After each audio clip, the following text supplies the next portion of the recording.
Jeová, sublime e santo, a quem tu permitirás que tenha comunhão contigo? Os céus não são puros aos teus olhos, e nos anjos tu encontras loucura. Jó 4,18. Então, quem da natureza mortal habitará contigo, tu que és temeroso fogo consumidor? O senso da glória do Senhor e da santidade, que é a sua casa, o seu serviço e os seus servos, provoca a mente humilde a fazer a pergunta solene que está diante de nós. Muitos que são irrefletidos imaginam que é muito fácil nos aproximar do Altíssimo e que, quando declaradamente se ocupam em adorá-lo, não tem dúvida no coração quanto à aptidão para isso. Mas as almas verdadeiramente humildes encolhem-se sob o senso da indignidade absoluta, não ousando aproximar-se do trono do Deus da santidade, se não for por meio dele, o nosso Senhor, o nosso advogado, que habita no templo celestial, porque a sua retidão permanece para sempre. A curiosidade impertinente deseja saber quem e quantos serão salvos. Se os que fazem a pergunta, quem morará no teu santo monte, empreendessem meticuloso exame de consciência em relação a si mesmos, agiriam com muito mais sabedoria.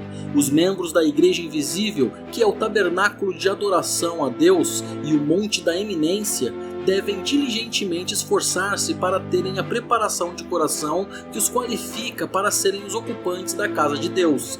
Sem as vestes nupciais da retidão em Cristo Jesus, não temos direito de nos sentar no banquete da comunhão. Sem a sinceridade em nosso andar, não somos qualificados para a igreja imperfeita na terra, e certamente não devemos esperar que assim entraremos na igreja perfeita nos céus. Os verdadeiros crentes não bajulam como os bajuladores, não zigue-zagueiam como as serpentes, não se dobram ao meio como os cavucadores de terra, nem se entortam para um lado como aqueles que têm alvos desonestos. Eles têm a forte firmeza de caráter do princípio vital da graça interior e, sendo íntegros, podem andar com integridade. Andar é de muito maior importância do que falar. Só é íntegro aquele que é de andar íntegro e cuja honestidade é íntegra. A fé se mostra por meio das boas obras, não sendo, então, uma fé morta. A casa de Deus é uma colmeia para os obreiros e não um ninho para os zangões. Aqueles que se alegram que tudo é feito para eles pelos outros, até mesmo o Senhor Jesus, e portanto detestam a legalidade, são os melhores praticantes do mundo contra os princípios do Evangelho. Se não estamos servindo ao Senhor positivamente e fazendo a sua santa vontade no ponto máximo das nossas forças, podemos seriamente discutir o nosso interesse nas coisas divinas, pois as árvores que não dão fruto têm de ser cortadas e lançadas ao fogo. Os santos não só desejam amar e falar a verdade com a boca, mas também buscam ser verdadeiros interiormente. Não mentem nem sequer no recesso do coração, pois Deus está ali e ouve.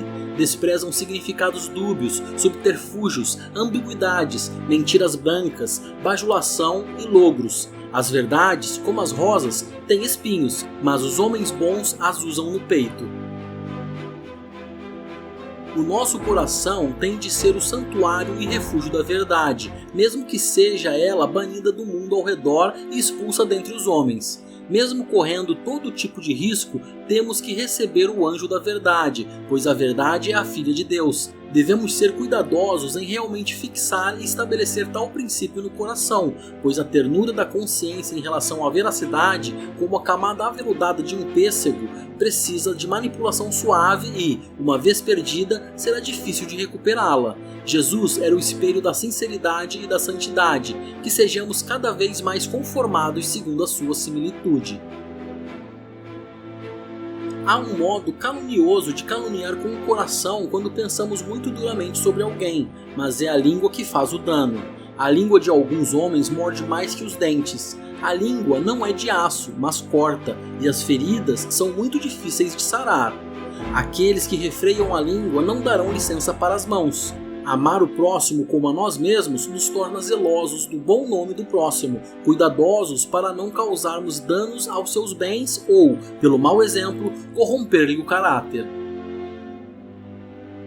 São nécios, se não patifes, aqueles que coletam bens roubados e os abriga.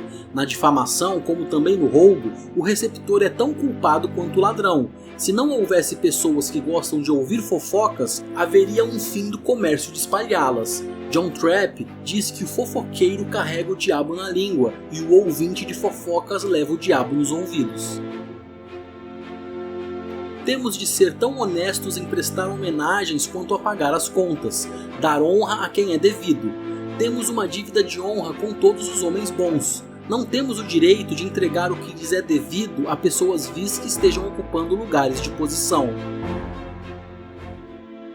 Podemos honrar o porta-joias mais tosco em virtude das joias, mas não devemos apreciar as falsas pedras preciosas por conta do lugar em que estão. O pecador adornado com artefatos de ouro e roupas sedosas não deve ser comparado ao santo em trapos mais do que comparamos a luz fraca de um castiçal de prata ao sol atrás de uma nuvem.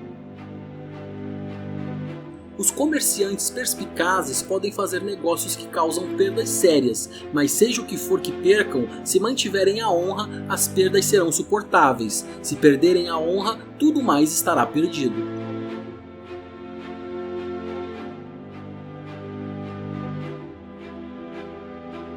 Salmos capítulo 15.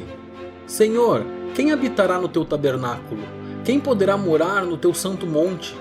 Aquele que vive com integridade, que pratica a justiça e, de coração, fala a verdade, aquele que não difama com sua língua, não faz mal ao próximo, nem lança injúria contra o seu vizinho, aquele que, a seus olhos, tem por desprezível ao que merece reprovação, mas honra os que temem o Senhor, aquele que jura e cumpre o que prometeu, mesmo com prejuízo próprio, aquele que não empresta o seu dinheiro com usura, nem aceita suborno contra o inocente.